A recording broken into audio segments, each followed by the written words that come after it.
So now I take the second part of this poem, Now Voyager, Part II, and it continues on with this Viking figure who appears in my dream vision and begins to tell me a tale, and really is telling somebody else, is really telling a loved one a tale of caution and warning, a tale that intimates that life is very short, and the real achievement is only in what we live and feel with our dear ones. That all other monuments, all other achievement means nothing.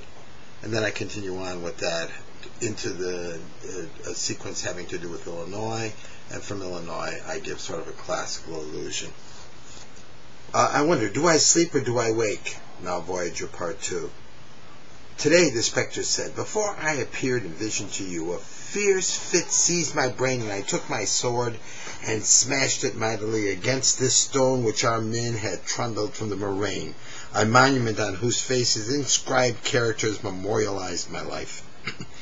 Wordlessly, he handed me a leather roll to unfurl. It was a runic manuscript, and though the writing was old Svenska, I could read it.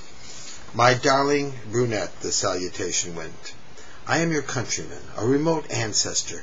I tell you true, and whether you believe me or not, or how you choose to act, it rests entirely with you. Nonetheless, I urge you, hearken. Death has deprived me of ability to speak. The poet's verse, the dream it communicates to you, is but channel, the vehicle this ghost employs. Without this medium, no correspondence with it would exist. You've heard of the hurried activity that animates the port of embarkation. Note, anticipation of mere material success dwarfs so much noble human endeavor. The business these ships portend had once been mine. The business these ships portend had been mine. And now, Voyager, you, like me, before you, pursue the world to bring it to your feet, to bring new riches home to dazzle compatriots. Yet, whatever the greatness now awaits you, yours cannot compare to ours, to our accomplishment. Forgive the invidious note. Still mull it over, if even for a moment. Imagine it, the joy. We sat well in order and smote the sounding furrows and sailed into the sunrise. We headed towards the baths of the morning stars. And when we landed, we traversed a vast, unnamed Eurasian landmass, harnessed captives to forge the rivers, fought numerous skirmishes, used native allies to establish posts for trade. And while we traveled, we beseeched Odin, O Father of fathers, O All-Father, soak us in the blood of our enemies, and let its stench increase our fury. Help us to violence. O great God, guide us to kill any whom would defy us. The greater bloody smell that filled our nostrils, the more the madness to fight and conquer.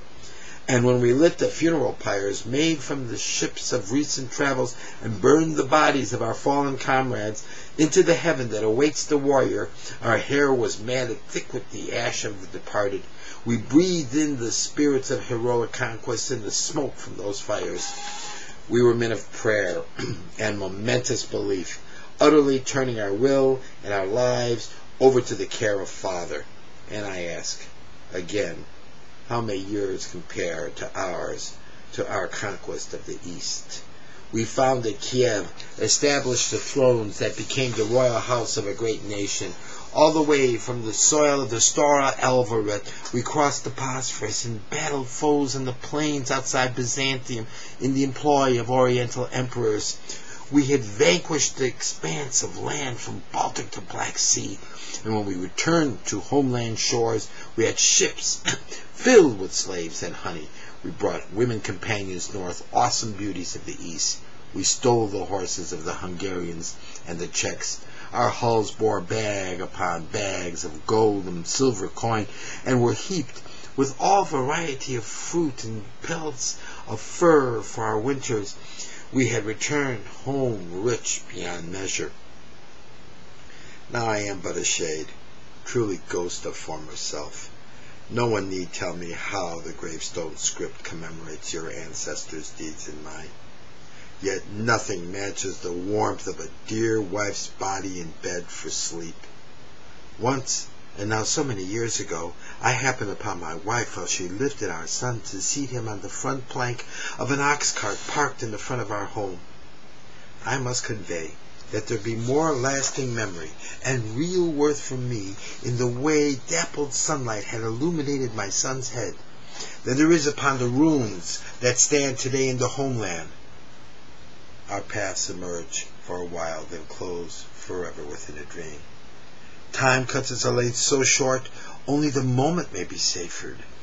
All else is vanity, and in recognition of the transitory, we may seize the instants and recognize true treasure. I am a shade. My victories mean nothing. Were I only able to spend another hour in the arms of my beloved, if I could only bear again my living witness the sun's light across tree tops at the height of the day. If only it were possible to play, to tumble with my toddler son, to crawl upon earth with him once more. Goodbye, sweet woman, goodbye.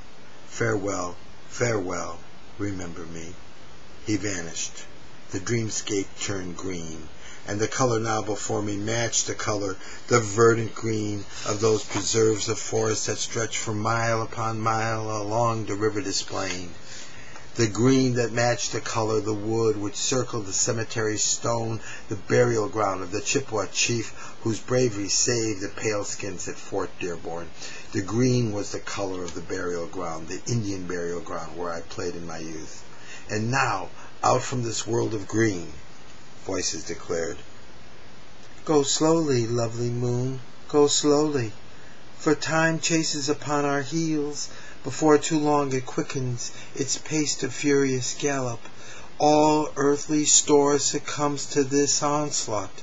In a wisp, like the language of our monuments, we cease, and we are remembered no more." And over and against this green, a spectral chorus appeared, and from that group a single figure stepped to the fore and said, "I repeat the ancient wisdom. What do we care what the joyless say? They should get lost, all of them. Once our tiny, brief light is pinched out, there be no night like the everlasting night when earth replaces heaven. So, let's kiss, and let's kiss again. Let's kiss 1,000 times, and then let's do it all over again, those kisses. How many? How many? How many? How many, you say? Let's let our kisses be unnumbered. There are people with malevolent eyes, workers of black magic, who would wish to bewitch us. They should not know how many. Thanks a lot.